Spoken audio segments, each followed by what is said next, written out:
जवान जय किसान, जय जवान जय किसान।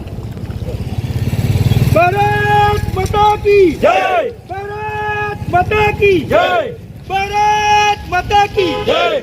वंदे मातरम, वंदे मातरम, वंदे मातरम। भारत माता की जय, भारत माता की जय, वंदे मातरम, वंदे मातरम।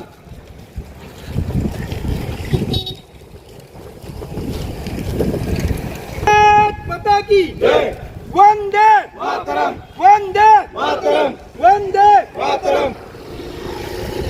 भारत माता की जय, वंदे मातरम, वंदे मातरम। भारत माता की जय, भारत माता की जय, वंदे मातरम, वंदे मातरम। भारत माता की जय, भारत माता की जय, वंदे मातरम, वंदे मातरम। भारत माता की जय, भारत माता की जय, वंदे मातरम, वंदे मातरम। भारत माता की भारत माता की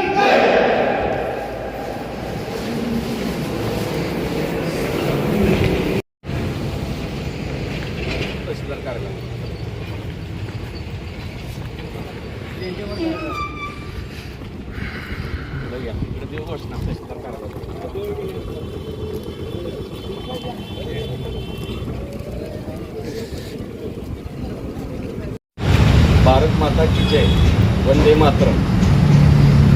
आज कोरेगाव पोलीस विभागीय अधिकारी कोरेगाव यांना निवेदन देण्यासाठी कोरेगाव तालुका आदिवासी सैनिक संघटना अध्यक्ष अशोक नलवडे साहेब,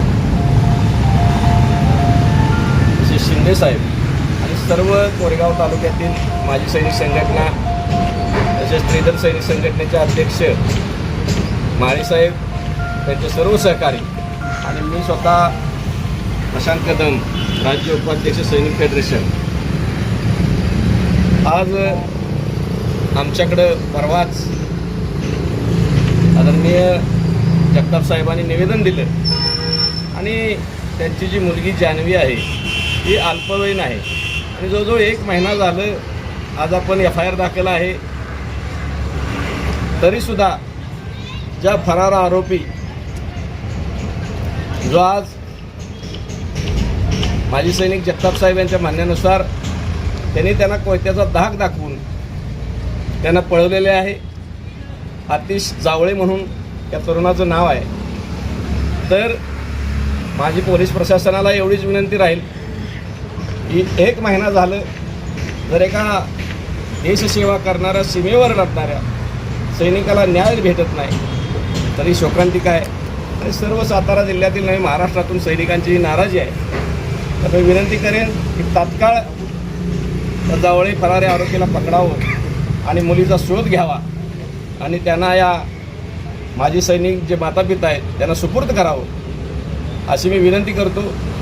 दुसरी एक गोष्ट सांगून जातो की आज महिना झालं ह्या कोरेगाव तालुक्याच्या नगरीमध्ये हा एक वेगळा प्रकार या सैनिकांच्या बाबतीत दिसून येतो।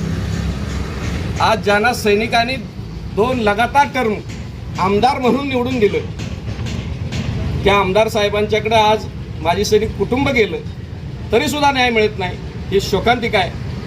आणि माझं आपल्या मीडियाद्वारे सांगणं आहे, तर आपण म्हणता मी माजी सैनिकाच्या कुटुंबातला आहे, माजी सैनिकाचा जावा आहे, मग 1 महिना झाला का सैनिकाच्या कुटुंबाला न्याय भेटला नाही?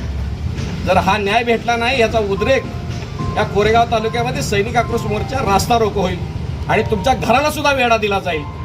यांनी हे लक्षात आणावं आणि विद्यमान आमदारांनी ह्या गोष्टीचा तपास लावण्यासाठी प्रयत्न करावा आणि माजी सैनिकाच्या कुटुंबाला न्याय द्यावा ही विनंती करतो। थांबतो। जय हिंद, जय महाराष्ट्र। भारत माता की जय, भारत माता की जय।